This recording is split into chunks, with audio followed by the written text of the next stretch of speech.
Reading from the Gospel of John, the 8th chapter. Jesus said to the Jews who had believed in him, "If you continue in my word, you are truly my disciples, and you will know the truth, and the truth will make you free." They answered him, "We're descendants of Abraham. We've never been slaves to anyone. What do you mean by saying you will be made free?" Jesus answered them, "Very truly, I tell you, everyone who commits sin is a slave to sin. The slave does not have a permanent place in the household. The Son has a place there forever. So if the Son makes you free, you will be free indeed." The Gospel of the Lord. This week, I spoke with a woman who survived excruciating pain for hours. She had to undergo surgery without sedation because she's allergic to all the forms of anesthesia available. In other words, she had to scream her way through it. During this ordeal, a nurse offered her patient her hand to hold as a way to help her. The patient held on so tightly, she broke the nurse's hand. Oh, sure, she felt terrible about breaking her hand, but the nurse said, "I offered you my hand. You needed to hold on through that awful pain." We all know there is pain in life that we face, sometimes with a helping hand and sometimes not. There can be pain that doesn't show on the outside, like an anxiety that robs us of sleep and peace of mind, like a grief that grips us so powerfully we cannot let it go, like the fear and hopelessness we feel when we don't see a future and all we can do is hide.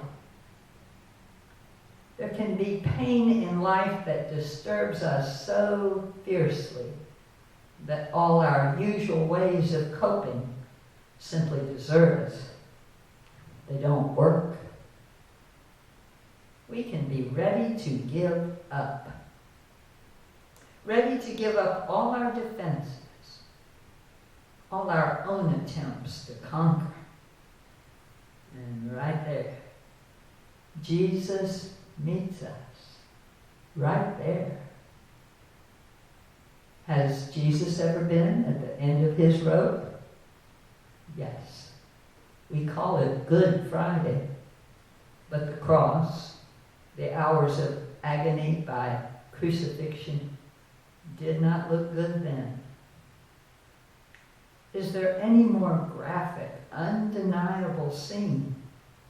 Jesus enduring fully human, fully bodily pain, and worse, the humiliation of being branded a criminal, unjustly accused, charged as a traitor to the ruler of the known world at the time, charged with treason against the emperor of Rome. The sign above his head mocked him as King of the Jews, which in a very true sense he was. When Jesus cried out his feeling of separation from God, my God, why have you forsaken me?" we can truly say, Jesus meets us there. When we can't connect, when we feel lost or abandoned, or when we know we've turned our backs and walked away from trusting God. Look, Jesus meets us there. He came in spite of the heartbreak it meant for him, the weeping it would cause him, the pain of seeing us miss what he came to do, to free us from all ills in this world and the next, we sing, to bring us the truth of God's unchanging grace. Oh, how he loves us. Remember when families brought children to Jesus to receive his blessing, and the disciples tried to shoo them away. Jesus had not gotten through to his own followers, where the truth and the life and the freeing power really is. So he showed them. He told those disciples to bring the children to him. Now, did he gather them in a big group and raise his hand and speak a blessing over the whole assembly? No. He took each child, one by one, held and blessed individually. Face it, these were the powerless ones in that society. No one was courting the votes of these children. In that culture, they hardly had rights at all, at least not before adulthood. Did Jesus separate the boys from the girls, the old from the young, the sick from the well? The word does not say so. No, each one was precious. Each one was blessed in Jesus' hands. What is the truth that we see and hear in that story?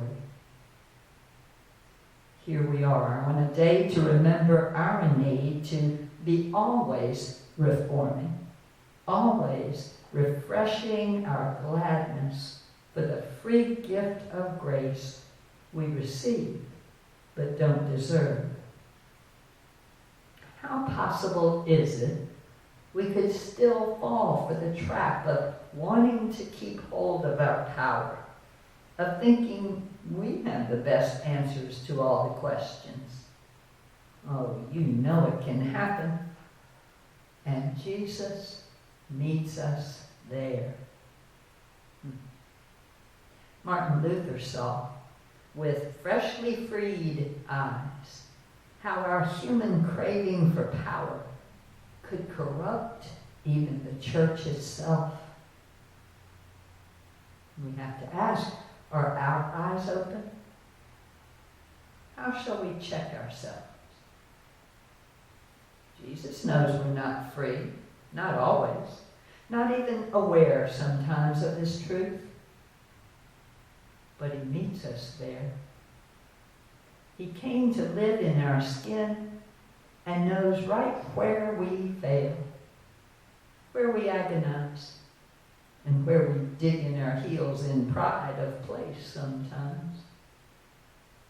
Why do we celebrate the need to reform? Because Jesus meets us right here. He gives us signposts for truth. How shall we recognize them? How shall we check our own lives for truth? Jesus says, you know the way.